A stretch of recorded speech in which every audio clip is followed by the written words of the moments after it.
BT Sport Pods. Pep has normalised needing 90 plus points. I think it's one of the greatest rivalries we've ever seen, I really do. The level of players that are coming to the Premier League now is massive. Welcome to the Premier League Storybook with me, Jake Humphrey.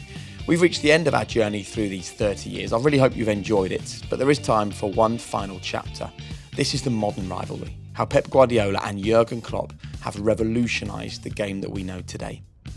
You know about Pep Guardiola. He created arguably one of the greatest club sides of all time, returning to his boyhood team Barcelona to preside over Messi, Xavi, Iniesta and co, winning it all. You also know about Manchester City. We heard a couple of weeks ago how they arrived at the Premier League's top table and turned everything upside down with that last-minute Sergio Aguero winner. And while those early successes for Manchester City's new ownership all feed into the fabric of the club, it was Guardiola who really brought the vision to life. And he's gone on to totally dominate the league. Well, almost totally dominate. Only Liverpool, under Jurgen Klopp, a similar managerial tour de force who's rebuilt the culture of one of English football's greatest clubs, has been able to rival him in this period. In this final episode, we'll hear from some of the game's leading lights on both managers and their rivalry, as well as from City star Kyle Walker on his experiences under Pep Guardiola and his side's battles with Liverpool. Steve McManaman watched his beloved Liverpool struggle to live up to their illustrious history throughout most of the Premier League's existence before the arrival of Jurgen Klopp. Here's his thoughts on the hugely popular German manager. His attitudes with the players, his relationship with the players, his relationship with the press and the staff, I think that looks visually really good. I mean, I've met him a lot, of course. The way he wants his teams to play is very good on the eye and very good for the fans to watch when they play that style of football. I think it's great to get behind. So it's a collection of things, a real collection of things. But, you know, Jurgen's not picking all the players that have been signed, are they? You know, other people are picking the players and Jurgen's having the say at the end, depending on who's available.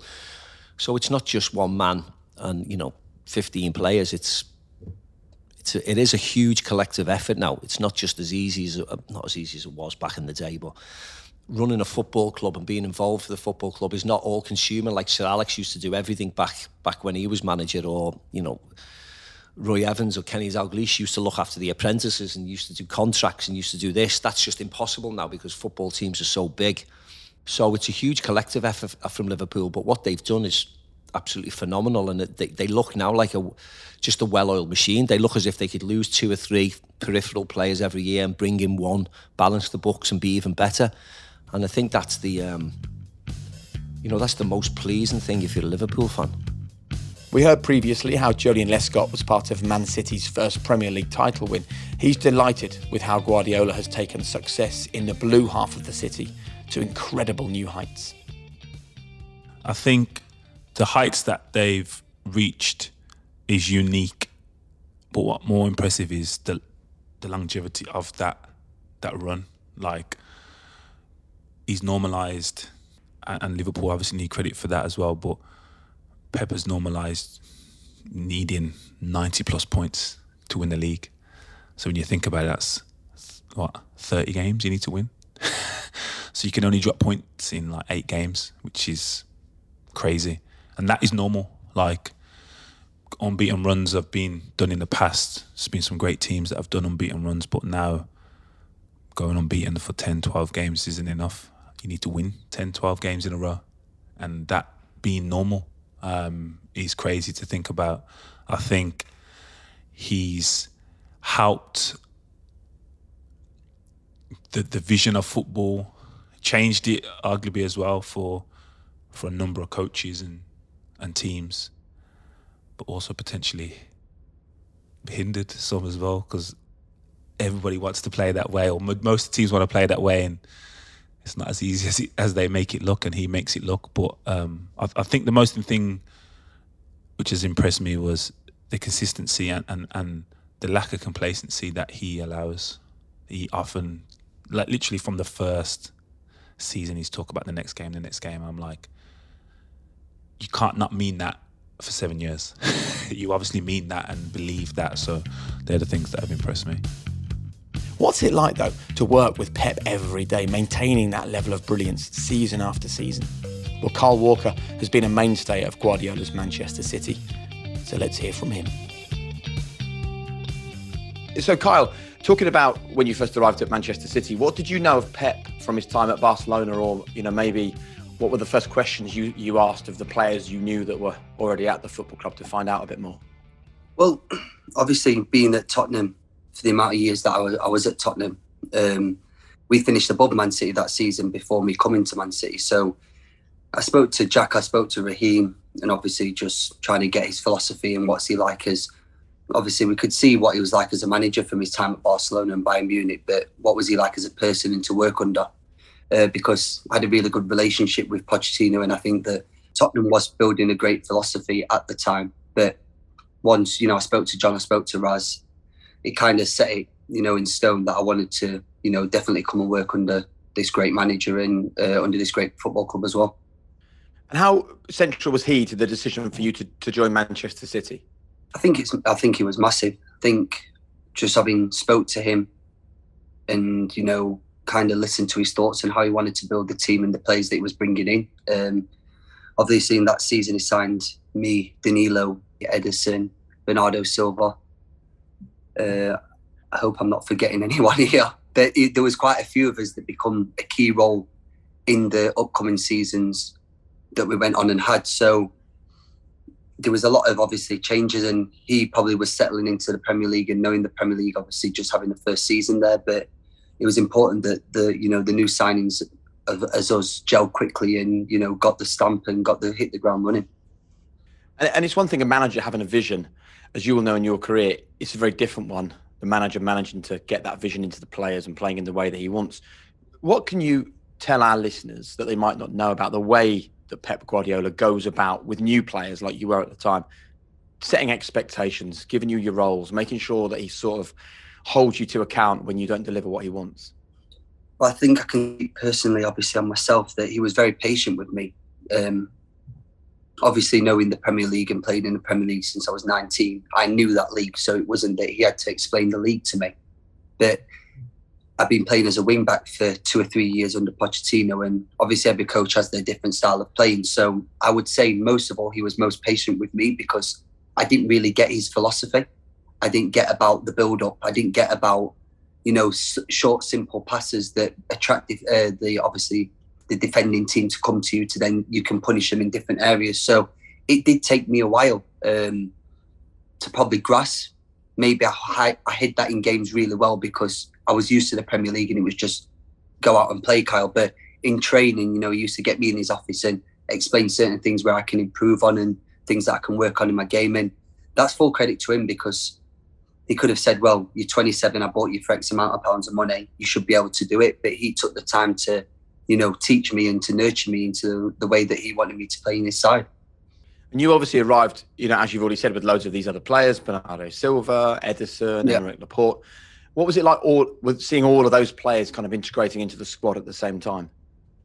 Well, I think, listen, when you sign with these players and you sign with the calibre of players that I'm playing with on a daily basis, you kind of just gel really quickly. And why is that? I don't know. Bernardo Silva, obviously Danilo came from Real Madrid. To be a Real Madrid player, you've got to be doing something right in your career. So all the players that he signed, as much as he did sign a lot of players in my first year, it was all experienced players. And I think all players that wanted to work under him and wanted to, be a part of this Manchester City team, which is, good. I mean, I've been in other squads where we've signed numerous players and sometimes it just doesn't click. But this seemed to click, and I think that's, full credit to him and his, recruitment staff for, searching for the right players. So you join City along with all these other players and you eventually start delivering exactly what the manager wants and you become integral to this amazing team known as the Centurions, the 100-point season, your first Premier League title. I'm sure lots of the fans listening to this will have their own memories of the big moments in that season. When you think back to that, where does your mind take you? What's the biggest standout memory? I think you have to go to the last day or the last game of the season at Southampton to finally get that. There was massive. Obviously, Gabby's scored the vital goal, which made us Centurions. But I think throughout the season, we've had a lot of ups and downs, getting knocked out of the Champions League and stuff like that, where we had to take it on the chin. I think the first season as well, we got knocked out by Wigan in the FA Cup. So we had setbacks, but we also made sure that the setbacks didn't lead on to 1 or 2 or 3 weeks. We put that behind us.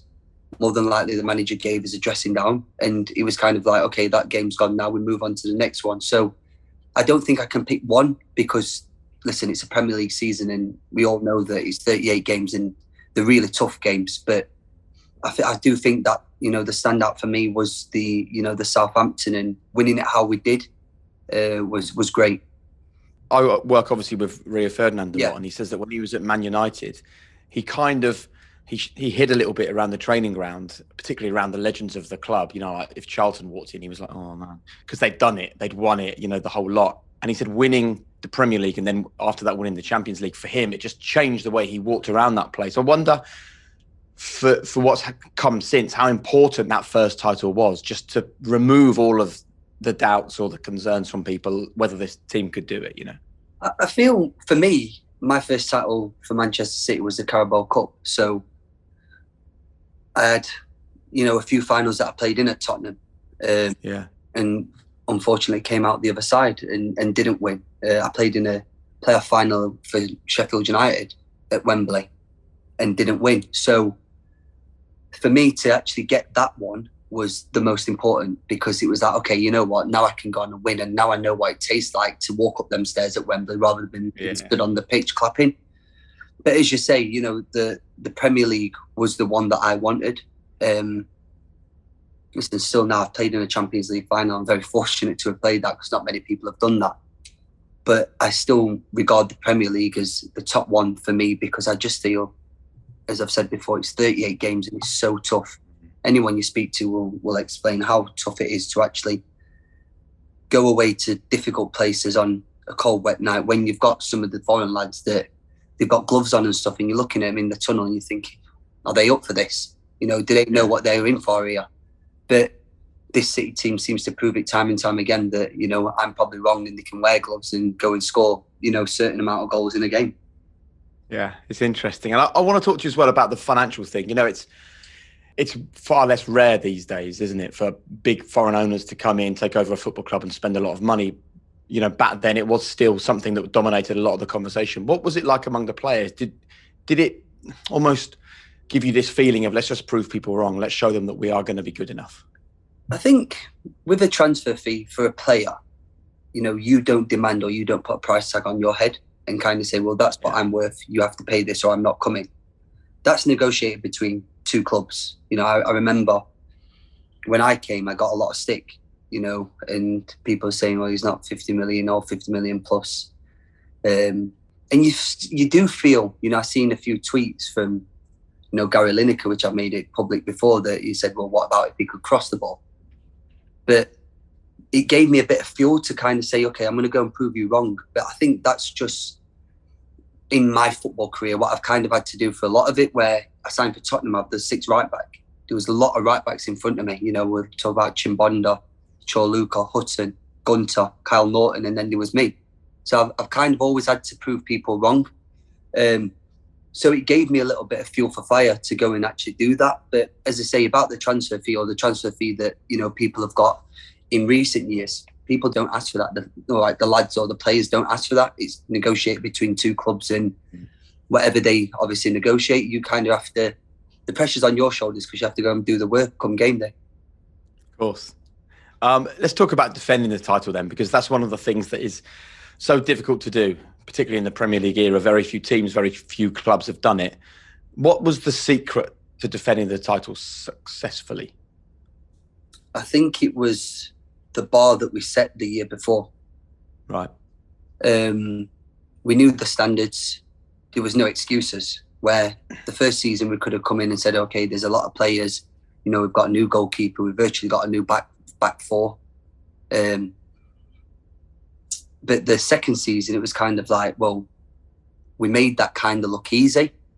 So there's no real room for, error or to get complacent because we've already set our standards.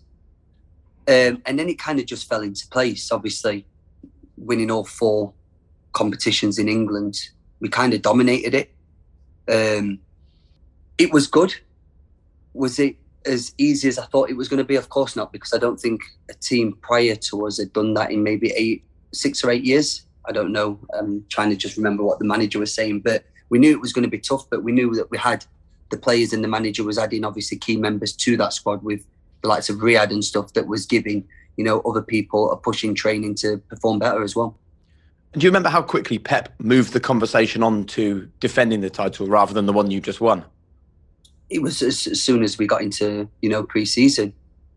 Yeah. You look at the badge on your arm, and every other team has got the black Premier League badge, and you've got gold, but you've got gold for a reason. Now, do you want that to go back to black and be like the other 19 teams, or do you want it to be gold? And, that gives you a little bit of like, okay, well, we've got something to defend here. I want to see blue ribbons again on that Premier League. So, you're totally right. 8 years it was since the team had managed to defend the title. I want to talk to you about that battle then, that season, that sort of challenge with Liverpool. They finished 1 point behind you. What did you lot at City make of this rise of the Jurgen Klopp Liverpool team? Well, I don't think it took us by surprise, because, Liverpool are a great side, and they've been a great side for a number of years. So can't say that we were shocked. Having walked away with it the first season, did we think we'd be as close? No. But to win it on the day and to do what we did, having gone a goal behind to Brighton as well, and you're kind of thinking, oh my gosh, here we go, what's it actually come to? To then go and, big plays step up in big moments. I remember they scored, and I'm looking at the likes of De Bruyne and Aguero, and you're kind of looking at these players for a bit of inspiration, a bit of like, what, we've been here before. When they were chasing down Manchester United, these players have done that before. Next minute, I think it was 2-3 minutes later, Aguero has gone and scored, run off like this. So you kind of think, oh, here we go. These players are made for this occasion. And, that's why City signed these players, because in difficult times, they can get you out of difficult situations. And when a title battle is that intense and that close, how much are you talking about the opposition or watching their results? I mean, I know it's like an easy thing to say, no, we didn't bother, but I'm pretty sure that can't be the truth, right? No, I stopped doing that. I can remember when Leicester went and won the league and Tottenham were and down. No disrespect to Leicester, they fully deserve to go and win that Premier League, but we're sat at the training ground and we're thinking they're going to drop points here, they're going to drop Christmas, they're going to fall off, it's not going to happen. And it didn't happen. So from that, I never really worry about other people's results. I kind of just think, okay, what can we do? You look at the table, or you look at the fixtures, and you're kind of looking at certain games or where we could drop points, or where we might, find it difficult. But then you're also looking where they might find it difficult. But listen, as for, checking on results, you do. But I'm not obsessed. I would never watch them, because I'm scared of starting to hate other players from other teams if they started to do anything wrong. So I just kind of just say whatever will be, will be. Yeah. But obviously you're aware, I guess, of the narrative around other teams. I'm interested in what you thought of Liverpool, because they got so many plaudits. Everyone was like relishing this Liverpool title battle, but you were the ones that were top of the league. So what was that like? I think it's been since probably my time at here. Obviously, the first season we was getting a lot of plaudits, and people was doing a lot of high fives and pats on the back. But from then, we haven't really had it. We've kind of just gone about our work very efficiently and discreetly, because this year I think with the signing of Haaland and stuff like that, it's been a little bit more zoomed in on Man City, where we'd say we've got a superstar in the making. But before that, I mean, we've had very good defensive records. Even when Liverpool went and won the league, I thought that we was playing, really well, but they was a better team that season. But as you say, we, going back to the one where we've finished a point behind him, I feel sometimes you came off the pitch, or I remember coming off the pitch against Brighton, and I was buzzing, but then I thought we still haven't got the credit that we actually deserve here, because Liverpool have done so well. But maybe is that because we actually ran away with it the season before and no one was even close to us? So was the neutrals just wanting a Premier League battle? I wonder though whether there's an argument that actually the praise that Liverpool get at times can help Manchester City. Again, I think it's fuel for us. I think it's kind of, all right, we're going to prove you wrong. Listen, I've been here 5 times. I'm looking up at now, I've won 4 Premier Leagues. it's incredible. I'd never thought, being a kid from Sheffield, to then go back and, all right, sit here now at 32 talking to you about how many Premier Leagues I won. I've never said 4. Listen, I'd have been happy to get 1. But to achieve what we've achieved has been great. But it's good that I think we've got the title rivalry with Liverpool, and like this year, Arsenal's actually up there and, you know, pushing us, because it's making us better, and it's only going to make us better players in a better club. Yeah.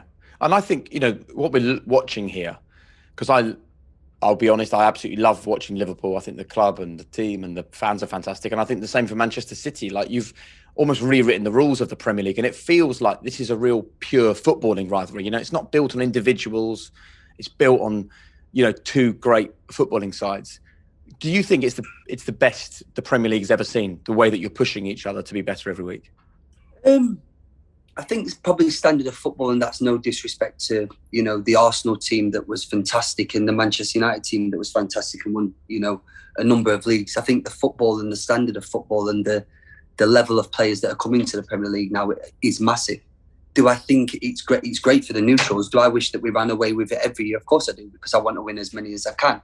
But do I think it's good for the English Premier League? It's fantastic, because there is so many good teams in this league that, you know, any of them, we'd say the top 6 could go to each other and win on the day. But that's the beauty of the Premier League, and I think that's why we all enjoy it so much. And what's the impact like on a national level when you're all getting together with England? How does the club rivalry impact that? Honestly, I'm not just saying that. It's not spoke about. I feel that, you know, me and Hendo are probably, well, we are the oldest ones. I know that. I'm the oldest, and Hendo's born in June, so he's just, you know, a month younger than me. And, you know, I played with Hendo from the age of 7 when he was at Sunderland. I was at Sheffield United, so we've come through. Obviously, there is a little bit of rivalry where we both played for 2 top teams and we're both wanting to win things. But I think now the philosophy definitely at England is, when you come here, you've got a different hat, and we all work together for the nation and for the country. You put your differences aside. Now, if I had to, as a Manchester City, if I had to go and smash Hendo in a game, I'd go and do it, because that's my job. I'm here to, you know, to win football games. But would I go and shake his hand after and say, if they won, well done, all the best? Of course I would, because I've got that level of respect for him. And I think he'd probably say the same, you know, to me. But when we do get with England, it's put aside, because I think as a nation, we're not going to win anything or achieve anything that we want to if we've got animosity or, you know, jealousy or bitterness against each other. You're in a position now where it's very different psychologically from when you joined Manchester City, where it was all about you having an expectation or a desire to win the Premier League. Now the expectation is on Manchester City. How do you deal with that level of scrutiny when, you know, inevitably you or the club or the team will have a bad day at the office sometimes? It's part and parcel. I think people are entitled to opinions. The fans are entitled to their opinion, because they pay good money to come and watch us play.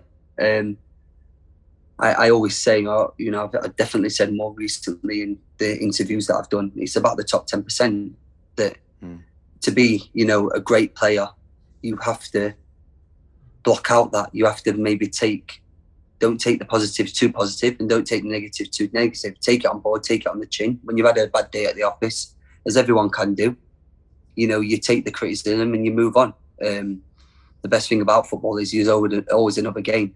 You know, you can get beat 3-0, but then you go and put 6 past someone, all of a sudden you're the best team. And I think sometimes in football, people have thin memories. Yeah. And as we both know full well, we live in an era where everyone's a critic. Yeah. And the negativity is, I think anyway, stronger and more toxic online than it's ever been around football. I mean, I wonder whether in years to come, you and the teams that you've played in will get the credit that actually this was an incredible era. I hope so. I did a thing yesterday for, you know, Sheffield FC, and, you know, they're introducing me on where we're talking in front of 100 people or so, and they're saying the most probably decorated player out of Sheffield, and I'm sat there, I'm thinking, well, you don't actually look at it when you're in it. Because I'm so in the zone and I'm in the moment, I'm just kind of just going with the wave. Maybe when I do stop football and I sit back and look what I've achieved or what I've done or what I've experienced, that's not just club level, but that's also international level. think I'm on 70 odd caps now. I never thought that. So to do these certain things, probably when I stop and, you know, when my kids look at me and say, okay, well, Dad, you actually did do something, maybe it'll hit then. But now it doesn't sink in. Yeah. It's weird, isn't it? I think when you're 18 years old, you think it'll feel different. Then you get to 32 and you realise you still feel like the 18-year-old that went out on loan to Northampton to get some games. It doesn't, you know what I mean? That moment never arrives, does it? But I still feel young. I actually still feel like I'm 18. You know, I still try and have banter with the lads and, you know, everything like that. I feel fit. Obviously, this injury's just come, but I've been very blessed and fortunate with injuries. You know, I've not really picked up too many along the years. So, I mean, I feel great. But again, you know, I'll probably look back at it when I'm 40 or something, sit back and say, right, that did go quick, but in that time, look what you actually achieved in experience. I just want to talk briefly, specifically about Pep. Could you take us through? Because I think for people that don't see it, there's a real myth around the way that Manchester City are run, the way he runs things. Could you take us through a sort of typical Pep Guardiola training session? Like, how different is it to the kind of thing that you would have experienced, you know, whether it is at, I don't know, Northampton, QPR or Villa, wherever you... His philosophy in training is that we don't train long. So when you train, it needs to be 100% concentrated. How long are we talking then? A long session could be 90 minutes. Wow. So it's not, obviously, the day starts at 9:30 and you're probably not getting home till 3. But as for an actual session, it's probably 90 minutes. So it's an hour and a half, it's a game. So maybe he does that to make sure that we don't play longer than an actual full 90 minutes game. We just do it shorter. But simple things like if you're doing the boxes, you can't put the ball behind you. Everything has to be on body movement and to make sure that you're, you know, in the correct position to receive the ball.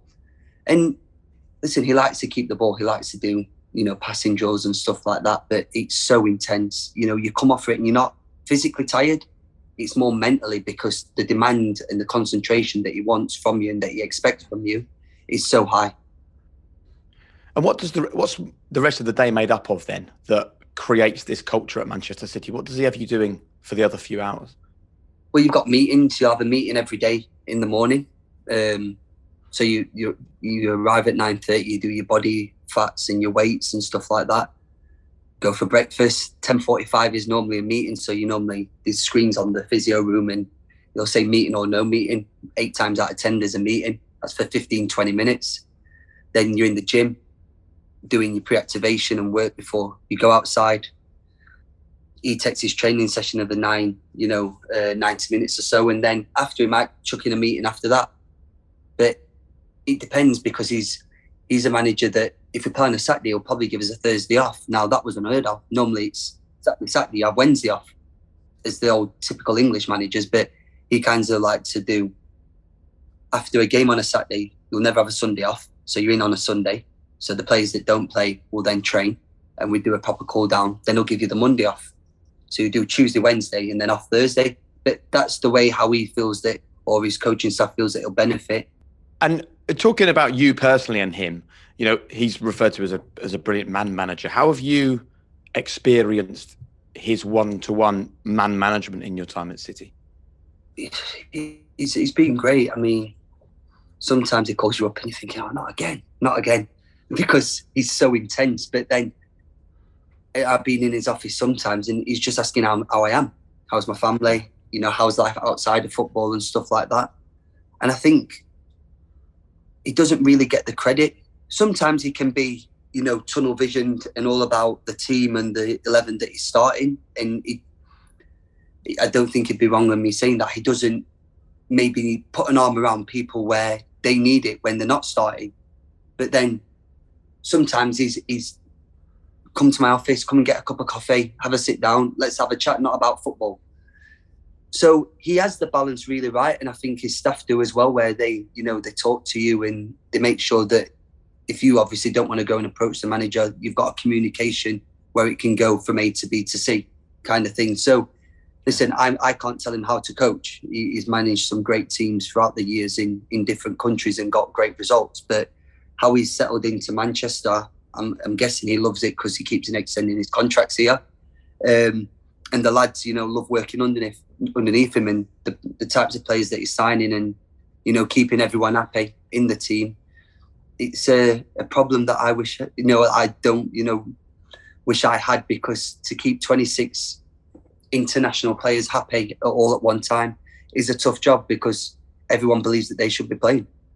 And final question, what about long-term goals at Manchester City? Do you set ambitions for the future? Have you got things in your mind that you still want to do there? Obviously, the Champions League is a massive one. The Champions League is something that we need to tick off. I think to put the club onto that next level and to be challenging, the likes of Manchester United, Liverpool, Real Madrid, Barcelona. These clubs have gone and won Champions League after, numerous times. So for the players that we've got, there should be no excuses. But I do think that you need a little bit of luck in the Champions League to, reach the final and then go on and win it. We've come close, but again, we haven't succeeded. So that's got to give us a bit of fire in our belly to go on and, get that one ticked off. For me personally, I feel, apart from the injury, I do feel great. My scores are still fantastic at football. The assistant seems to think I can play until I'm 38. So if he thinks that, and he's seen some of the players that he's played with, or managed or coached underneath Barcelona and Bayern Munich, I'll take that any day of the week, because, I just want to play until my body says I've got to stop. Brilliant. Mate, thank you very much for your time. That was great. Thank you.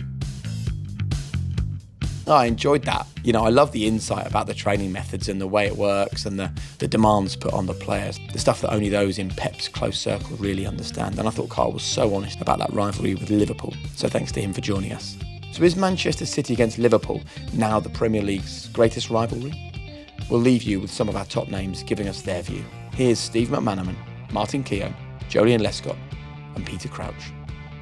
Liverpool and Man United have always had great rivalries, but when you're talking about the first against the second, or games, winning a game or losing a game against each other may turn the table on who wins the league. But the fact now it's probably, apart from the COVID year, it's probably in its third or fourth year now. So it probably is now arguably the best. They're the teams that they need to beat. Whether it's the game that they look for at the beginning of the season, I don't think so yet. Because I don't think the rivalry is there as in terms of success and history. And I don't mean that, disrespectfully. I think that's what fans think. I think their biggest rivals is Manchester United, because they want to win another league, so they've got more leagues. They've got to 20 leagues because they know they've got more trophies in the bank. So as long as they've done that, there's nothing to get shouted at by the Man United fans, and they're at the top of the tree again. But I think they certainly think Manchester City are their closest rivals on the football field, definitely.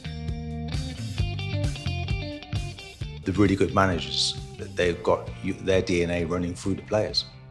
And you saw that with Manchester United. So that, that daily determination from Ferguson, winning at all costs, but with flair and a way of playing to take the game to the opposition. And with Wenger, that calmness and, again, personality, wanting to play pretty football, a brand of football, to be known for that. Not just winning, let's play in the right way, let's play our way. And you're seeing that with Klopp. The way that he is, he's full on from the touchline.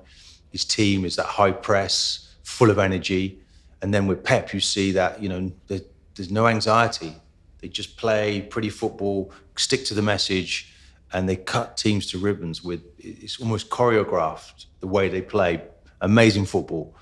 And long may it continue, because I enjoyed a battle between these two great men, and I think it's really healthy for our game now.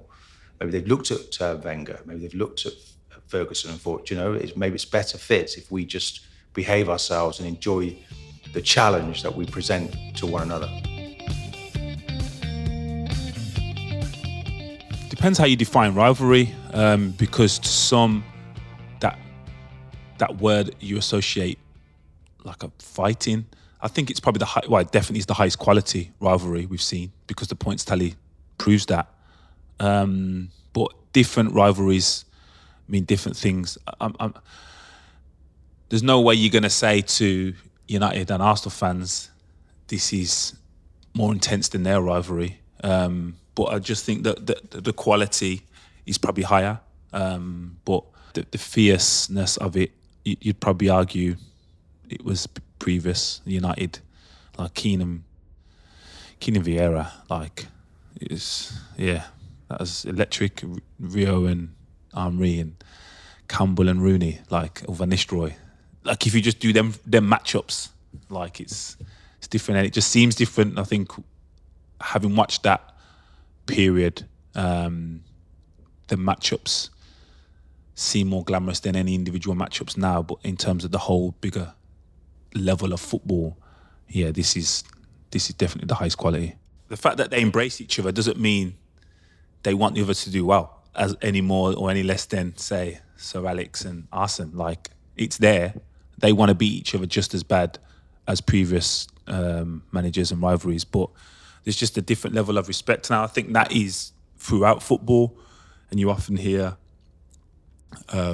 pundits talk about you don't talk to people in the tunnel before and how do you smile with them after. And it's different. The times have changed. Like, what I've spoken to, did I enjoy it? No, I embraced someone that I knew, said hello before the game. That was it. After the game, again, it was well done or unlucky. But it doesn't mean that it's wrong to not embrace now. If you compare it to previous eras, like, pretty much every player was drinking and smoking after a game, regardless of the result. So, like, when I see players dance and enjoy themselves now, I'm all for it. Like, it's just different, that's all. I think it's one of the greatest rivalries we've ever seen. I really do. I think two of the greatest managers we've ever seen up against each other, and we've always had it. You know, we've had the Wenger-Ferguson. You know, even the Keegan-Ferguson one. A majority of it involves Ferguson. Over the course of it, Mourinho, even Mourinho and Benitez for a point. You know, there was that kind of rivalry, that needle. But it doesn't feel like there's as much needle maybe, or as much sort of, you know, drama in the press. But what we have got is two of the best managers we've ever seen and two of the best teams we've ever seen. And, you know, sometimes we just have to sit back, I think, and enjoy that. I think they are miles ahead of anyone else, the two teams. And you just have to pick your favourite. Now the time has come to close our Premier League storybook for this series. What a ride it's been. I've loved looking back over the past 30 years. Even I have learned loads about what happened. I've been reminded of incredible moments. And it's so great just to look back on all the things that have happened over the years that makes the Premier League what it is. Thank you so much for joining us. I really hope you've enjoyed it. See you next time. BT Sport Pods.